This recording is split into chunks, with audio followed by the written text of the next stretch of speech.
Welcome. This is Michael Gerard, Head of Marketing at Curata, leading provider of business-grade content marketing software. Today I'll be speaking about Content Marketing Tactics 2014.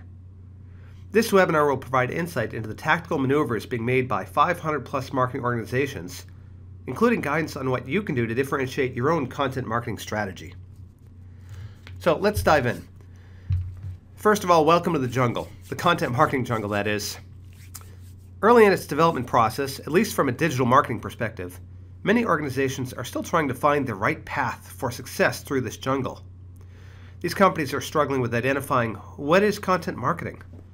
Over half of them don't have an executive or a lead in place for content marketing. Sound familiar to many of you out there? Now, there are many paths to content marketing success, no doubt. And in this presentation, I'll share with you what some of the best and worst companies are doing. So to help put the results of our study and our insight and our guidance in context, I wanted to keep in line with this jungle theme and want you to think about which animal spirit that I'll be presenting to you best describes your own organization. And as I go through the results of the study, I'll align some of the findings with the characteristics of these animals. So first one up here, the fox. Cunning, strategic, quick thinking, also known to be adaptive and clever and wise. The fox encourages us to think outside of the box and to use our intelligence in different creative ways. Fox is also a reminder that we have to utilize all of our resources, seen and unseen, in order to accomplish our goals. So lots of analogies here between what the fox represents and best-in-class content marketers, as we'll learn about. The elephant, strength, stability, patience. Great characteristics. However, in the current rapidly changing environment of digital marketing, this animal spirit can hinder progress and the need to quickly adapt to changing buyer needs. The wildebeest follows the pack, sometimes to its detriment, and always fears falling behind. As companies search for their content marketing path, many will inevitably move with the rest of the pack for fear of being left behind, yet not necessarily knowing where they're going. As an example, content creation remains a top priority, and there's a race for share of mind as everyone strives to be their own publishing organization.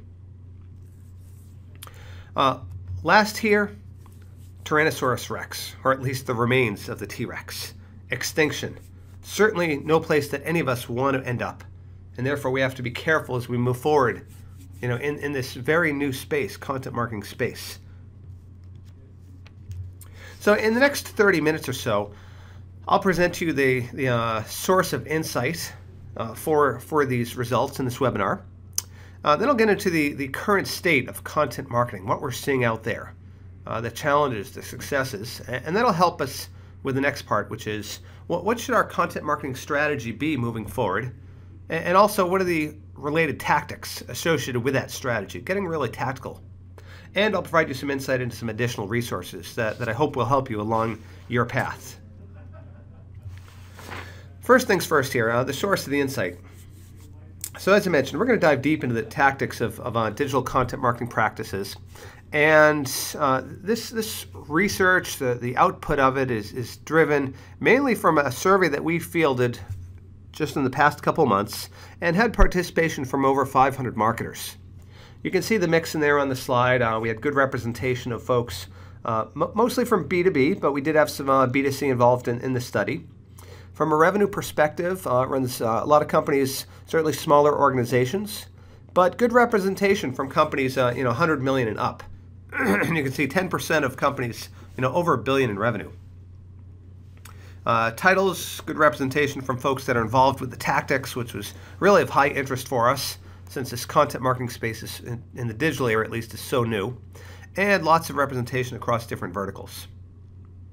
So to complement the survey results, the more quantitative results, if you will, we also brought in and coupled the results with some interviews with content marketing leaders. Folks here include, Content Marketing Institute, Joe Pulizzi and Robert Rose.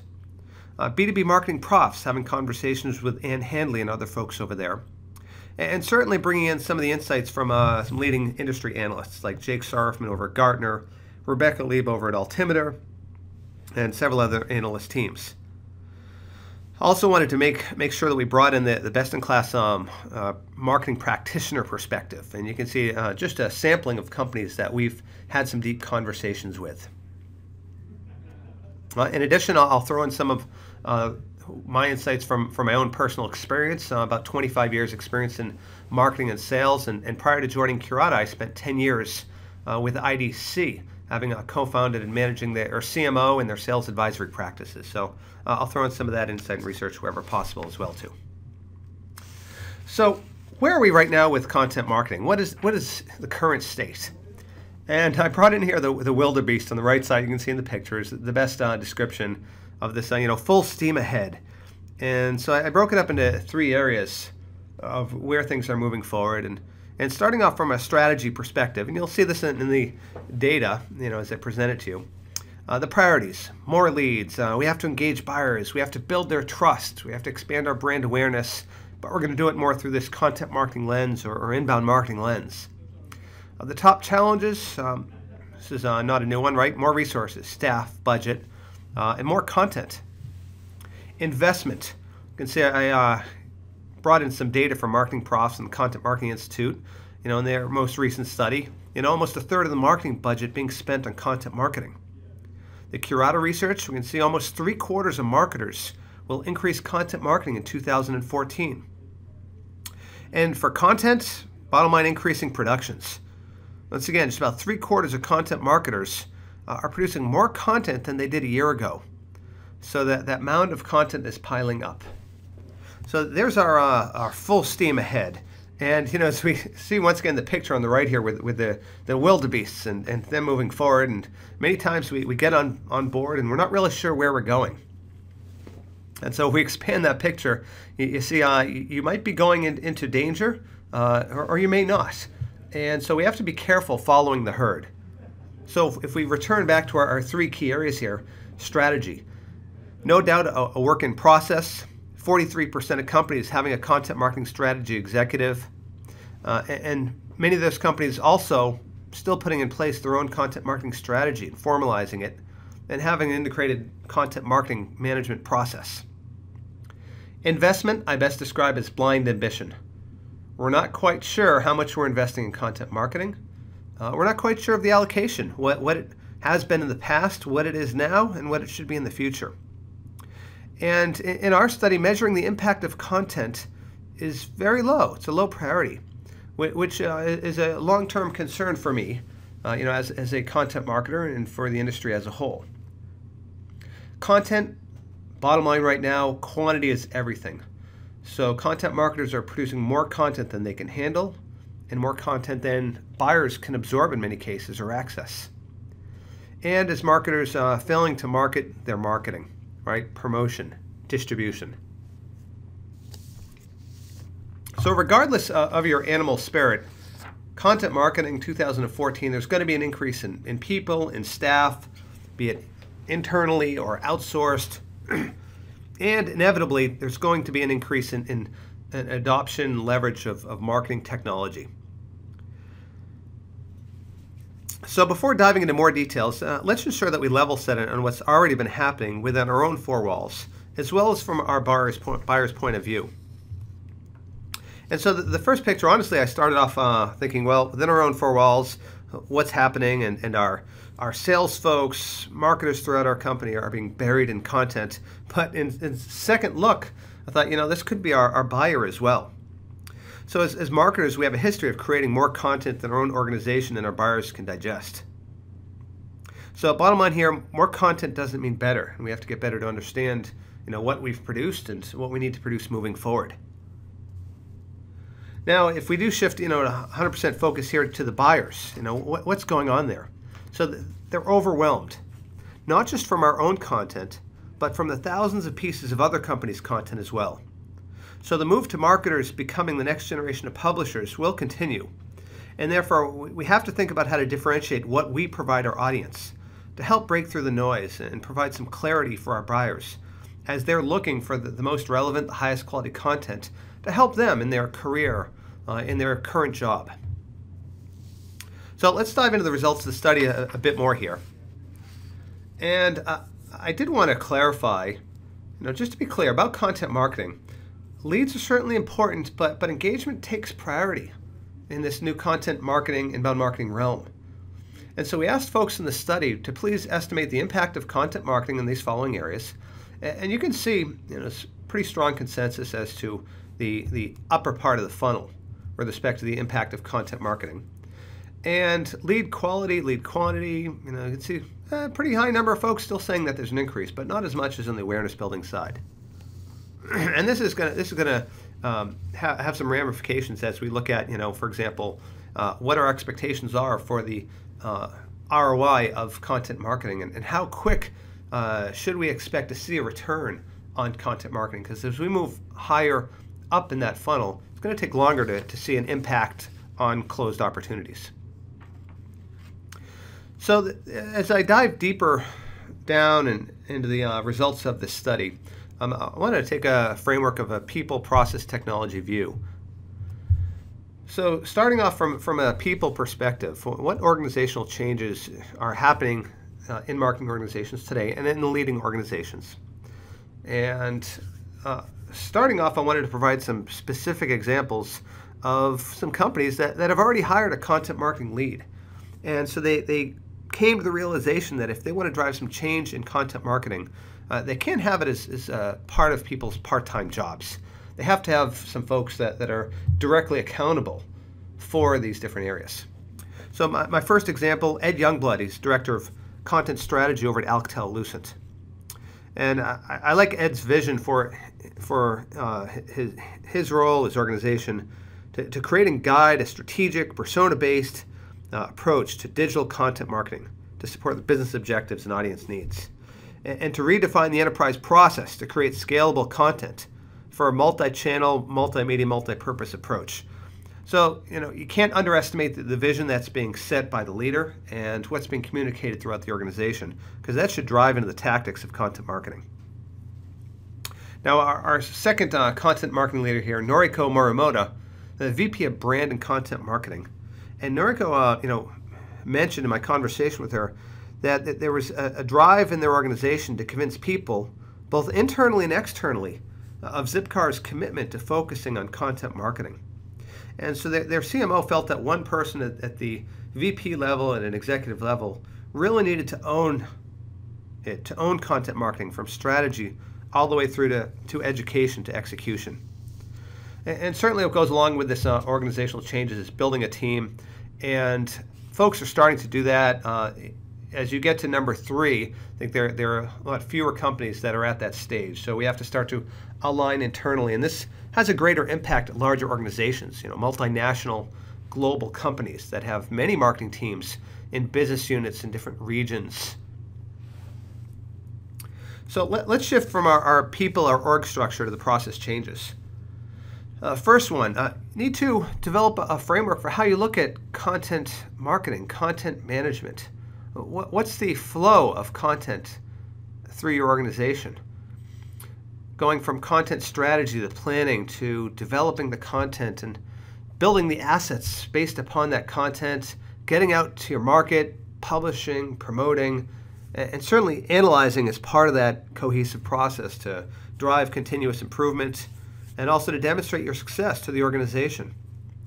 So lots of work here for companies, in the next 12 to 18 months around this. Do leverage some frameworks that are out there. I put a link in the bottom left of this slide to Curata's content pyramid. So we've developed this pyramid where we look at the top of the pyramid is our research, our strategy for content development. And as we work down the pyramid, we build upon that research with specific types of content and then assets that run from that. But do check out that link. There's a lot more details there. Next one, align content with buyers. I think that goes without saying, but it's something that came out of the results of this study when we had the open-ended questions around process changes and investment in the next 12 months. And drive innovation and content development. There's big need here for ideation as part of this content workflow. And it's a big gap right now for content marketers. So the struggle still continues for many organizations in terms of building awareness internally, demonstrating to the rest of the organization the importance of content marketing. coalescing all the different content marketing efforts that occur across the organization, to help out the customer, the buyer. And certainly a lot of companies are going to be working longer hours. So efficiency it's going to be a bit of catch-up time in the next couple of years to improve efficiency, and then of course ultimately effectiveness as well from the content marketing standpoint. What's a surefire way to get in a path to extinction? We plan to do nothing. And I heard this from probably at least a quarter to maybe a third of the folks that participate in the study. So a lot of companies out there that are still struggling to gain support in the organization to put the right processes in place. And open-ended questions always get folks that might put something in there intentionally or not. One funny one I read had all Z's in there, so maybe they fell asleep on the keyboard. But just an example that as we think about content marketing, we have to get A, more strategic about it, but B, we have to dive into tactics. It's got to be top of mind for us. So I provided a bit of overview of where folks are going from an org perspective, some specific examples of that to help you replicate it and modify it for your own organization, and a bit about the process side. So let me get tactical here and go from our 20,000 foot view in the forest and go into the trees. And so as part of this tactical nature of the data you're going to see, I wanted to make sure you understood, there's a lot of definitions out there for content marketing. So here's our definition and what we used as the basis for our study. It is this whole process of, planning, developing content, executing, delivering it. And it is part of the customer creation process and nurturing the customers, the buyers. You can see the stages there. So the three key areas of content we looked at: created content, so the original content that you author. You may have freelancers that are developing content for you. So it's not directly under your roof, but you're paying for it. Curated content, so portions of third-party content that are published on your digital property. Contextualized, annotated, there's comment put in there from you, or you may pass it right on through. And then syndicated content is the third-party content that's published in full form on your digital property. Okay. So that's what we're going to look at for these three different areas. And let me start off on, that one of our first questions in the tactical area here is we asked folks, what's your desired content marketing mix among these three areas?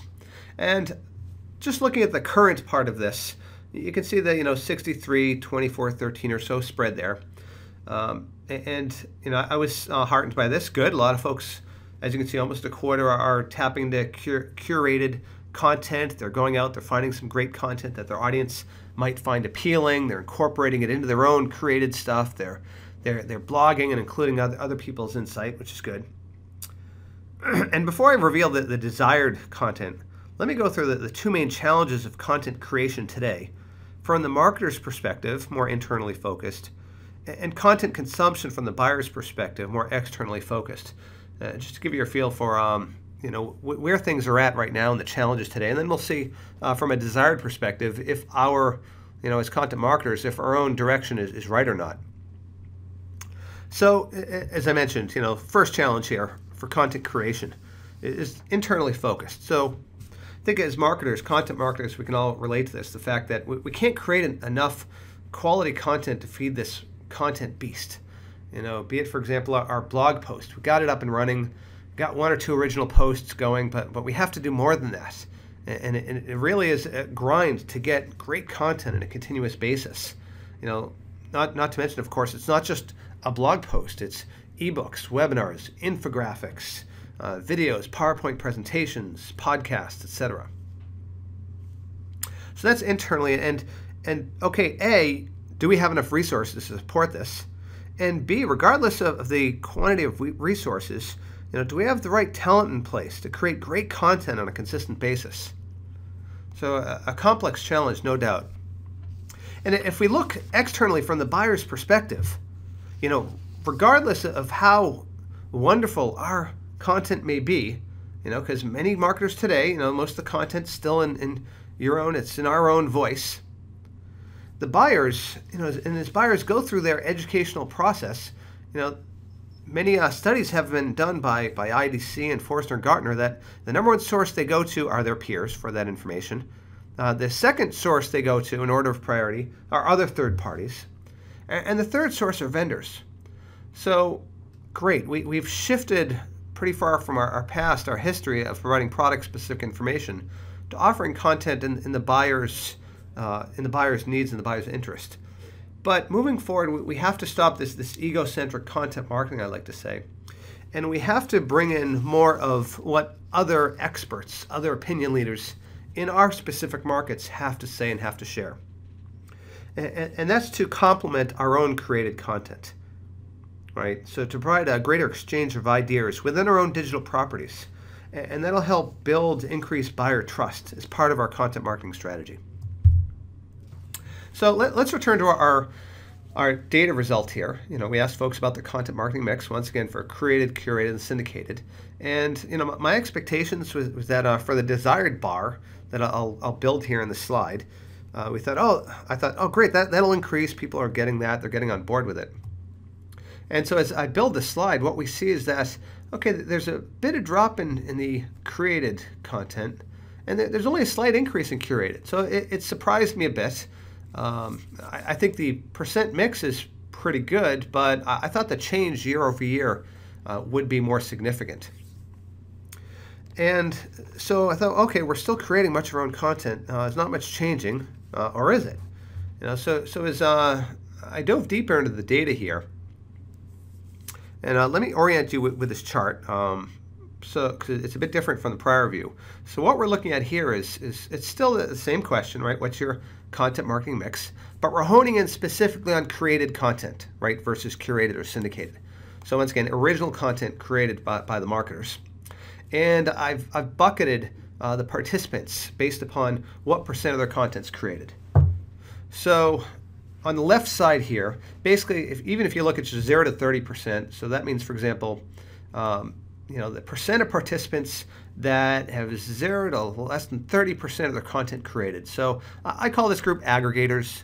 These may be publishers, they may be marketers that are going out there curating things either manually or leveraging a content curation platform, and they're passing information directly on to their audience, to their buyers, to their customers, without creating much of their own content. On the right side here, let's get to the fully on the right side. So you got 100% of content that's created, and so these folks are creating their own stuff. And once again, as wonderful as that content might be, the buyers, the recipients, the readers of this, they do want to hear other perspectives out there. Other information from other experts, their peers, other third parties. And then in the middle, we have the enlightened marketers. We have the folks that get that creation and curation and syndication to a much lesser extent, have to occur together, right? So curation has to complement the created information. So where are we going in the future? What's the desired amount? And so if you look, just if I keep in the current blue bars for a sec, the current state, it's a bimodal distribution. You got the aggregators far left, egocentric marketers on the far right. And then when we bring in desired, so once again with our survey question, where are you going as a content marketer, as a content marketing organization in the future? And you can see this movement, looking at the green bars, the movement of the drop in the significant aggregation, the drop in the significant egocentric, to this middle point, to this more enlightened marketer phase. So there's going to be a significant increase, more specifically for the egocentric marketers and a lot of the brand marketers, to curate to a greater extent to complement their created content. And no doubt it'll be a mix of created and curated. So let me pull our lens back out and look across the whole content marketing mix that's desired, and focus specifically on going back to our fox, the cunning, the strategic, the adaptable animal, the leaders, if you will. And so the mix moving forward, it's going to be 65, 25, 10. And so looking at your own organization, thinking about what is your mix of these different types of content, and ensuring that, you may have been an egocentric marketer in the past, moving forward, where do you want to be? And you do certainly have to adjust this and fine-tune it for your own organization, for your market segments, and where you want to go in the future. So let's take a deeper look at created content, and then I want to shift to curated content. So from a created perspective, we did ask folks about their mix of that original content and broke it up in terms of are you getting content in-house or outsourced? And within the in-house area, we split it up. So the first one is dedicated in-house. So these are the content marketing teams. That is their responsibility. They are accountable for developing original content.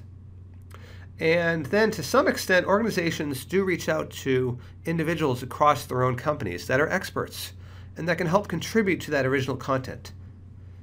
And so that's the crowdsourced in-house area there. And then outsourced, those would be, for example, your freelancers. So you see the mix, certainly more dedicated and crowdsourced versus the outsourced.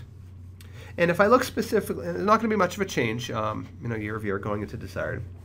And if I look specifically at leaders, they're more focused on the dedicated content marketing team creating the content versus the internal crowdsourcing of content. It's not on this chart, but just wanted to share that more detailed data insight with you. So, as I mentioned, this won't change much. Neither will outsourcing increase, but we do have to make sure that as content marketers, the bar is going to get higher and higher for us to produce quality content. And so as we want to make sure and still solicit great ideas from across the organization and curate internally, if you will, from our experts as we generate content. But ultimately, it's going to be up to the content marketers to drive the movement forward. I want to switch to content curation now. And as we saw from the data, there's going to be a significant increase in the amount of content that's going to be curated to help complement created content. And so Curata's definition, I put it up on the screen here. I won't read through the whole thing, but there are a couple points I wanted to bring out. As you think about curation, many folks think about an aggregation or an automated process that brings content in and it sends it off to our buyers. And it's really important to understand that this is not intended to be a machine algorithm. There has to be an individual or a team that's involved with the process to find, to organize, to contextualize and share the most relevant content. And as I mentioned earlier, we have to continue to dive down deeper and provide more specific information for our target markets. Now, there's a lot more behind Curation 101. I do encourage you to join our regular Curation 101 webinars. The bit.ly link is in the bottom left there, and you can go to our website in the front page to sign up for our next Curation 101 webinar. We do it about every 2 or 3 weeks or so. Now, we'll have some details behind curation as well as some more examples. So, as you think about curation, for those that are relatively new to it, I want to make sure I describe exactly what it is, what it involves. So if you think about your own efforts, your own marketing activities day to day, have you ever published a best of post, commented, shared a link on Twitter, or pasted a link to Facebook or LinkedIn? Then you've certainly curated. And you're not alone in that respect. So there are lots of companies from not just a B2C perspective, but from a B2B perspective as well, that have curated.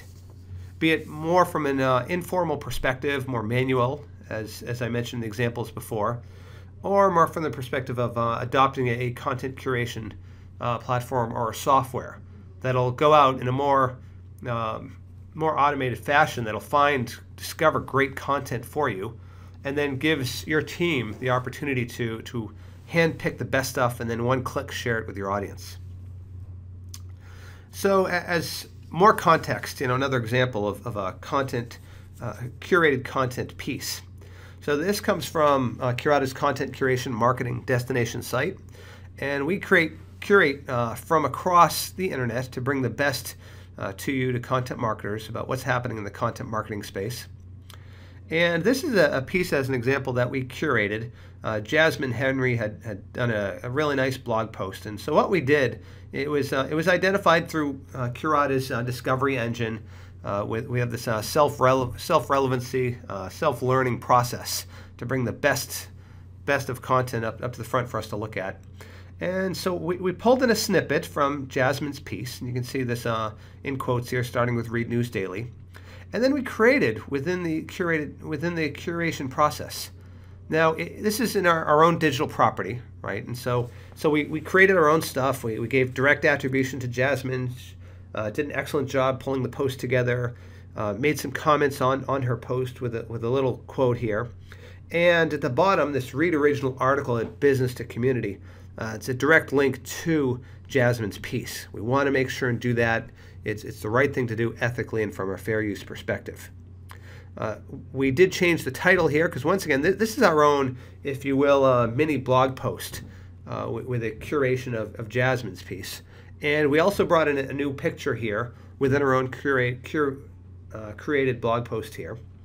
And we made sure that the picture was sourced properly so that it's not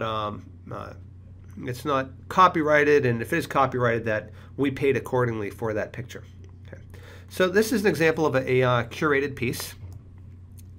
And let me continue to put in context, what a couple content marketing leaders, in my opinion, are doing with curation. This example you see here, a large organization, of course, Alcatel-Lucent. They developed a site called itstrategist.net.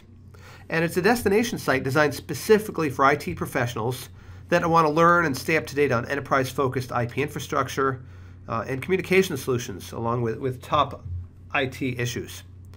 It contains a mix of content created by their own expert staff, coupled with curated content from across the web.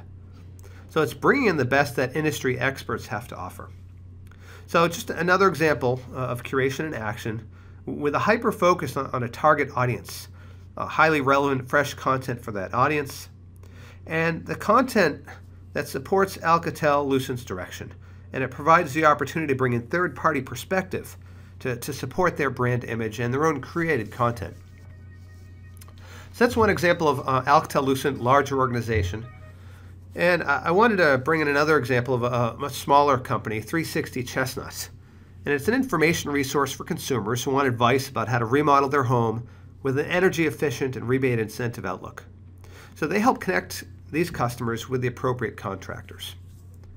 Their marketing challenge, they wanted to produce high-quality content in their blog to offer their customers advice on localized incentives and general topics and local topics that 360 Chestnut may not be experts on given their small staff and just may not be able to get to given their limited resources.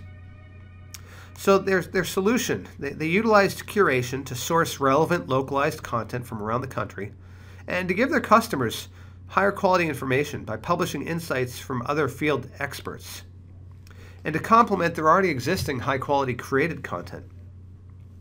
So one example, if an incentive for a new heating and cooling system is offered in Virginia, 360 Chestnut doesn't have to become an expert in that area and write their own article. But they can instead curate that piece for their customers and get the information out faster. From a technology perspective, they had HubSpot in place initially as their content management, their content operating system. And they tapped into a direct integration that we as Curata have with HubSpot to provide the discovery engine to facilitate the curation and bring the creation and the curation together for their content marketing effort. So now 360 Chestnut, they're able to post on their blog 5 to 7 times a week. Previously, they can only create about 1 to 2 posts a week. They have a 40% increase in marketing leads from higher quality site visitors and an increase in Twitter followers by almost 20%. So that was just 2 examples. Once again, larger organization, Alcatel-Lucent, and 360 Chestnut, a smaller organization, demonstrating, in addition, the integration of multiple marketing technologies. Do want to mention, I'm sure a number of you, this crosses your mind immediately when you think of curation, that there's an ethics, there's fair use that has to be taken into account here. And I mentioned a couple of these as I detailed what is a curated piece, that some best practices to use, as you curate content out there. Share only a portion of the original content. Do, if you can, if it's possible, contextualize, create content on top of that curated content to a greater extent than the pieces or snippets that you may share.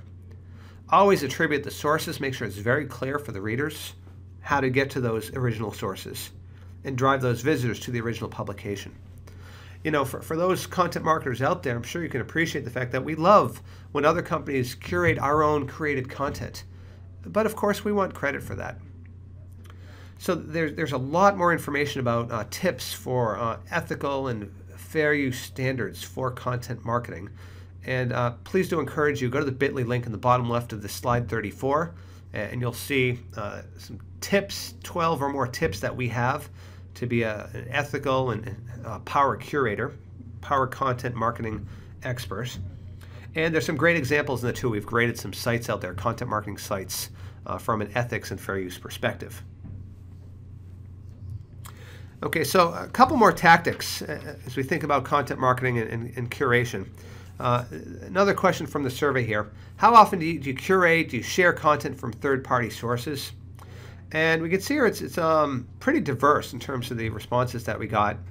And let me focus in here on what are the best in class, what are the better content marketers doing. And you can see almost half of folks, they're sharing content from third-party sources, either formally or informally, weekly or more frequently. Let's go back to our leaders, the Fox. The Fox curates more frequently to support their own original content. And there's a plan to increase curation, as I mentioned earlier, in 2014, but also to increase the curation, the frequency of that curation. And finally here, in the curated content area, we asked folks, what channels do you leverage for curated content? And this applies, I believe, not just to curated, but created content. So from a content marketing perspective, how are we making sure we market our marketing? Social media, no surprise, it's top there. Blog, I mentioned 360 Chestnut earlier. Rulala is actually another Curata customer. They also complement their own created content in their blog with curated content. And the Alcatel-Lucent example I showed, I think this is going to be a growing area, of dedicated microsites. So do take a look at that and determine if it applies to your company, your industry, your buyers or not. Because we see a lot of folks using that to a greater and greater extent. I put some other examples up there of greendatacenternews.org or the Color Association of America.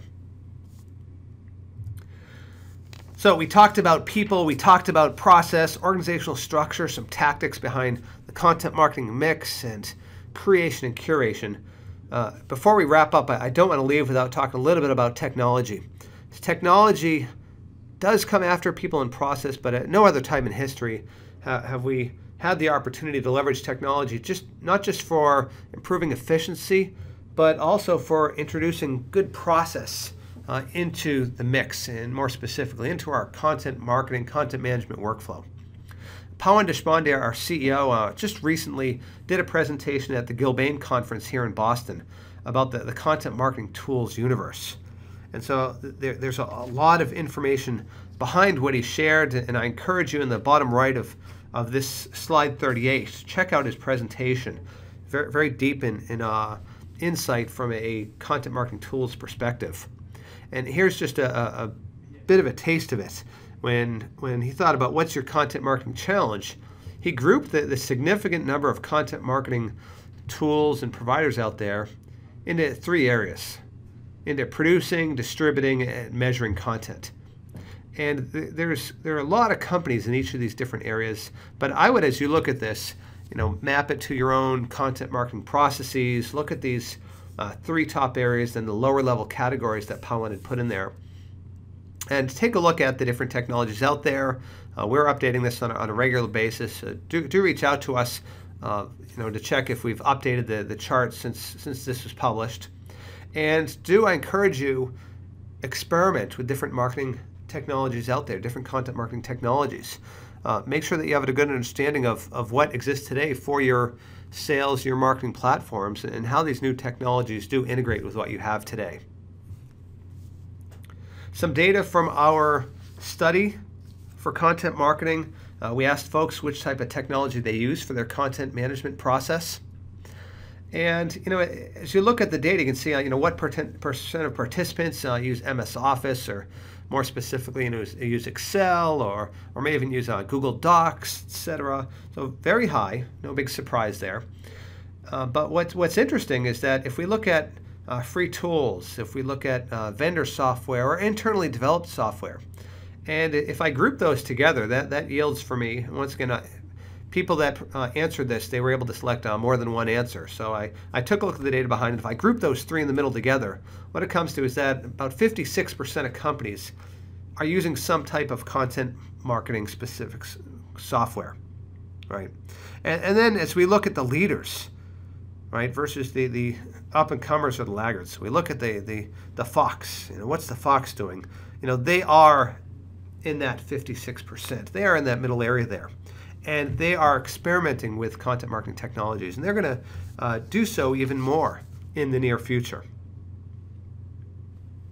So let me wrap up here and looking into 2014 and beyond. The priorities for content marketers. Do invest in content marketing. Continue to do that. It's not just a fad, and make sure your executives understand that and leverage third-party information and insight to help them get there. Build your team. Now, not just internally, but externally. Who are the resources? What are the resources you're going to tap into? Be it freelancers, for outsourcing your content development process. Who are your technology partners that you're going to tap into? Develop your content workflow, your mix. Ensure that you go beyond just your blog post. Do tap into the more traditional content that's being developed across your organization. Market your marketing. It's a very low priority for marketers in this study, the promotion of content marketing. And so we're going to have to do more and more of that to get more mileage out of our own content. And as I mentioned, tap into the power of new content marketing technologies. So along your path through this jungle, don't forget that the content marketing, it's an extension of your nurturing process. It's not a separate process here. It has to be tied with, for example, your engagement, your nurturing, your marketing automation solution that you may have today, and your regular outreach to your buyers along not just the marketing process, but the sales process as well. So lots more information from this content marketing study that we just completed. Participants of the study should have already received not just this deck, but more detailed analysis behind this work that we did. If you didn't get it, please reach out to us. Other resources you can tap into, please do check out curata.com/resources. We try our best to be good content marketers, and we want to bring much guidance, insight, and expertise to you, either directly from us or what we curate, in areas that cut across all of content marketing. I mentioned more recently we published a content marketing done right document, some great details in there. We have a lot of 101, content marketing 101 ebooks you can tap into, as well as PowerPoints and videos. And also just published our document on Stop Egocentric Marketing. So check those out. Do follow us, visit our Content Curators LinkedIn group, and reach out to us if you'd like to have some deeper discussions around content marketing in general. Love to chat with you about that and share with you some of the most recent results we may have. Thank you once again for your time today. Good luck in your content marketing endeavors in 2014, and I look forward to working more with all of you in the near future.